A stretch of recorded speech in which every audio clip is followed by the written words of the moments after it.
Hello and welcome. I'm Terry Halex with Saturday's News.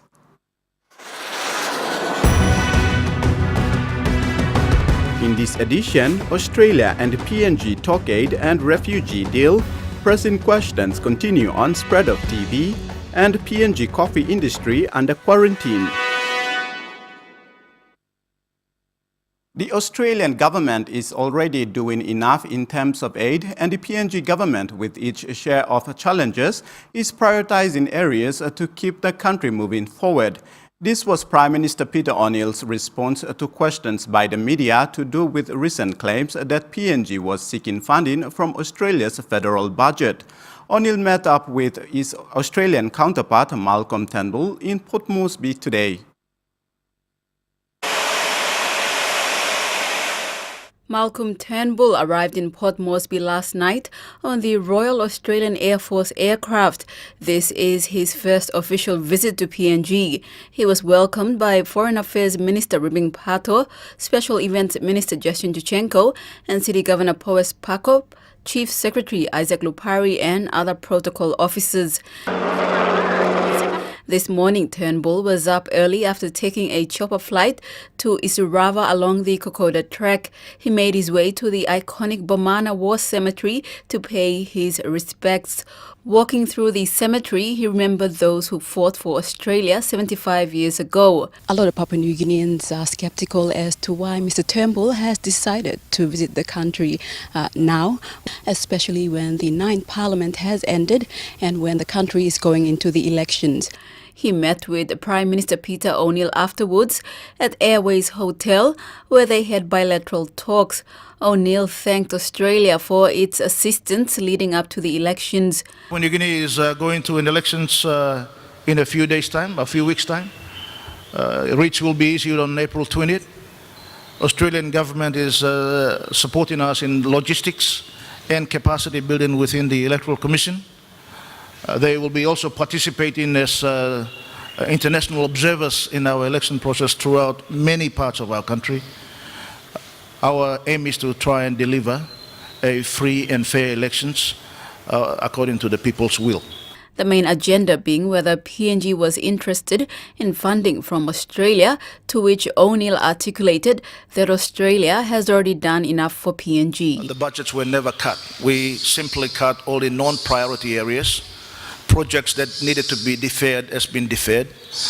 And your question about whether the Australian government should continue to assist support budget, Australian government is already doing enough through the annual support that they give in the development funding through DFAT. And that is now supporting many of the priorities of government as well, in health, education, law and order and justice. As the Prime Minister has acknowledged, Australia's aid to New Guinea is very substantial. It is PNG is the largest recipient of Australian aid, very much so. As you know, it's a very substantial amount, over $500 million a year. It's supporting health, education, the empowerment of women and girls, infrastructure, a whole series of programs throughout the country. We talked about the new hospital in Lae. Meredith Kusa, TVWan News. PNG will still wait on Australia to finish its refugee deal with the United States of America as work on closing down the Manus Asylum Processing Centre progresses. Prime Minister Peter O'Neill made the statement today when meeting with Australian counterpart Malcolm Turnbull in Port Moresby. O'Neill acknowledged the decision of the High Court on closing the Manus Refugee Processing Centre. We will be guided by Australian government on the arrangements that they have with the United States. And if we can resettle many of the refugees to a third country like United States in the future, we welcome that. We are, as you know, there is a resettlement process of assessment for the purpose of resettlement in the United States underway, and we look forward to the conclusion of that work by the United States authorities.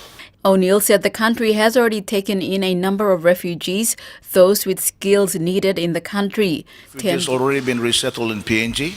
many of our local businesses have already put up their hand to try and take on as many of the professionals who are able to work in PNG. But as you know, many of the refugees are not willing to settle in PNG. We cannot force people in a resettlement exercise when they are not able to accept our offer. But if a third country is willing to accept their resettlement, we are quite happy to participate in that. Turnbull touched on people smuggling, stating that the issue has been controlled. Succeeded in stopping the scourge of people smuggling, which, as we all know, we all recall, tragically under the Labor government resulted in 50,000 unauthorised arrivals and over 1,200 deaths at sea, of which we know. Now, we have succeeded in stopping those people smugglers. That has been a great humanitarian achievement. We are working to solutions, durable solutions for the people who have been detained here and indeed in Nauru, and we're working with third countries, most notably, of course, the United States, to that regard. But we'll take this process one step at a time. Meredith Kusa, TV1 News. Meantime, Prime Minister Peter O'Neill also sent his condolences to the victims of Cyclone Debbie in far north Queensland. The cyclone gave way to floods inundating neighborhoods and lives also been lost. Papua New Guinea understands the suffering that they are going through. We have similar experiences here by many cyclones that we continue to experience in our country. You started your remarks, Prime Minister, by expressing your sympathy for the victims of the cyclone and floods in Australia and in North Queensland, and indeed right through Queensland and into northern New South Wales, and I thank you for that. Electoral Commissioner Patilus Gamato is shocked that there is a shortage of claim for enrollment forms of Form 11. He said that they had issued a total of 750,000 enrollment forms at the commencement of voter registration, with a further 100,000 upon request by election managers. Despite that, requests for 200 to 300,000 enrollment forms have been received, which the Electoral Commissioner says may reach 1 million and over and may contribute to a higher inflated 2017 roll. Meanwhile, ballot papers for the general elections arrived in PNG this week. It's good news that the Health Department is coming up with a multi-drug resistant and extensively drug-resistant TB policy in terms of health workers' occupational health and safety. However, the question is how to really minimize the spread of TB, especially in hospitals. This concern was raised by staff at Daru Hospital, where both the TB and general patients use the same facilities.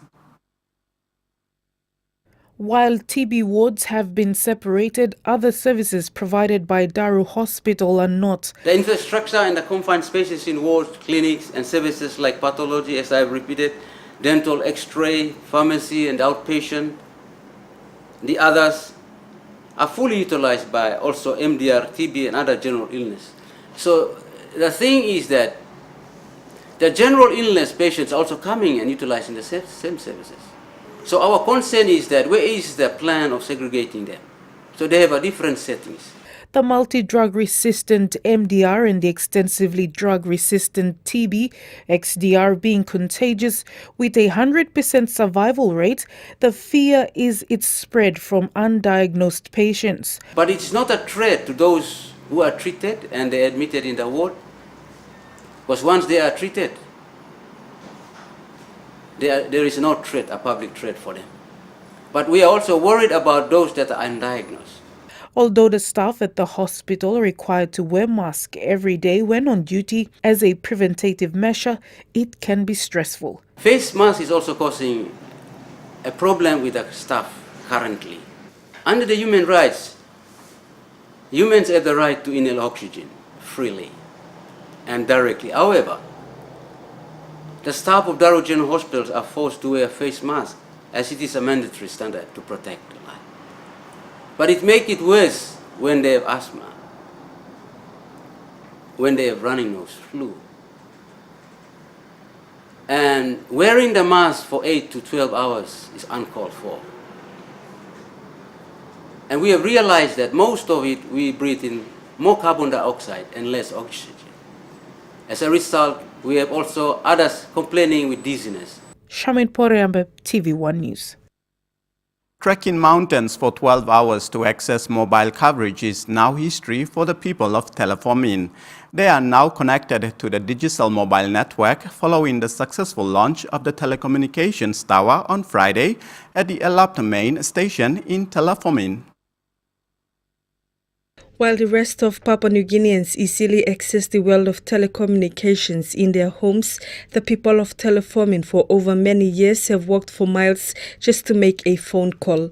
Friday marked a historical milestone for the 16 villages in the district when they celebrated the launch of the 1 million Kina Tower project. Locals say telecommunication is a trend in doing business, staying informed and connected with the world. They can now enjoy full mobile coverage in the convenience of their homes and are thankful for this. The project is a partnership between Digicel PNG and member for TVWan Solan Mirisim.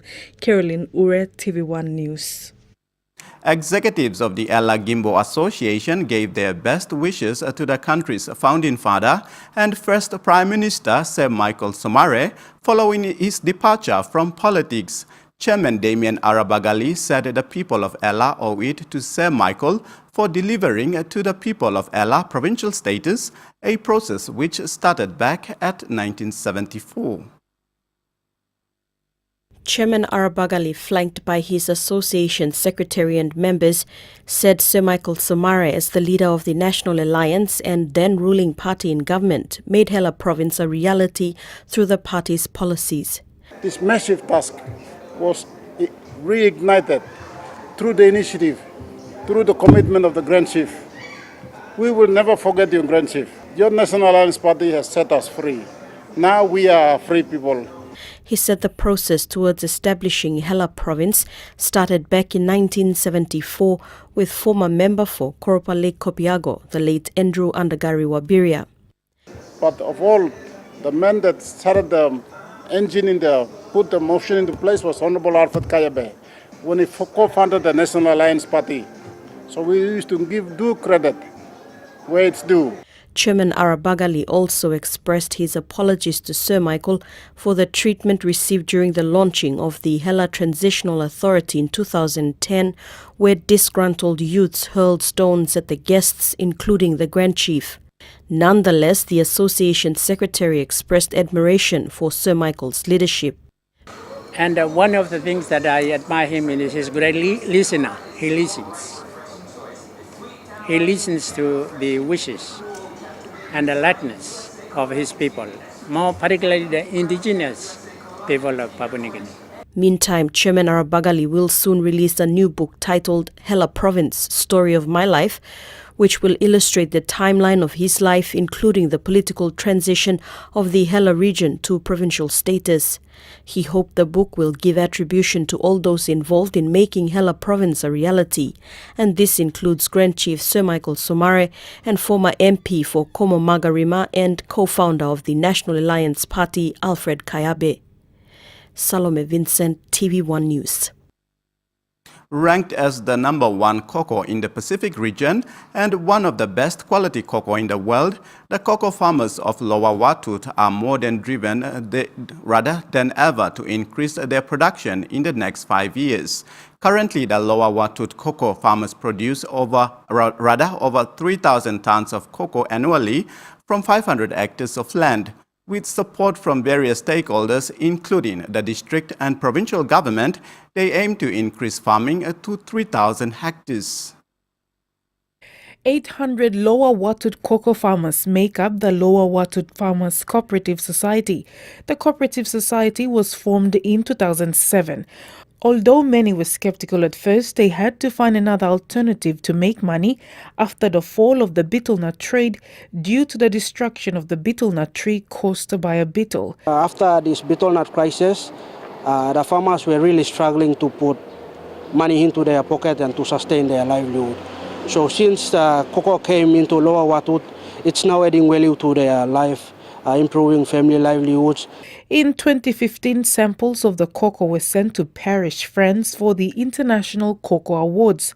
Among 146 samples from 35 countries throughout the world, the lower wattage cocoa was identified by a panel of experts as one of the best quality cocoas. Farmers, they need motivation. So such event and such award, it encourages and it motivates the farmer. So the award in France has motivated the farmers, and and with more attraction from outside market, we are working very hard to sustain the demand that is coming from outside now. So to be recognized at an international level has surely motivated the farmers, setting greater targets for the next 5 years. Currently, we can produce up to 300 tons, which in monetary terms is around 2.1 to 2.5 million kina. Our plan is in the next 5 years, we are looking at farming over 3,000 trees. That's around 3,000 hectares. And with that, we can end the country up to 10 million plus. So with the support from our partners, especially the government and Wafi Golpu Joint Venture and Paradise Foods Limited, we believe we can achieve that in the next 5 years and contribute tremendously to the economy of our country. Charmaine Poreambe, TVWan News. A circular from the Coffee Industry Corporation has instructed coffee growers, plantation operators, processors, exporters and manufacturers that the PNG coffee industry is now under quarantine. This follows the recent detection and confirmation of the destructive hypotenemus ampi, commonly referred to as the coffee berry borer. CIC has confirmed that the pest is moving quite fast on the high-risk materials such as unprocessed coffee, cherries or parchment, including increased movement of people and activities. A combined team of CIC and the National Agriculture Quarantine and Inspection Authority will be conducting stakeholder consultations to inform the coffee industry on the mitigation, containment and management of coffee berry borer in the country.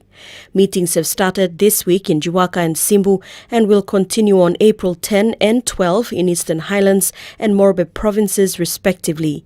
During a recent visit by Agriculture Minister Tommy Tomskol to the Eastern Highlands, farmers and industry stakeholders called for immediate financial support to put short-term and long-term control measures in place.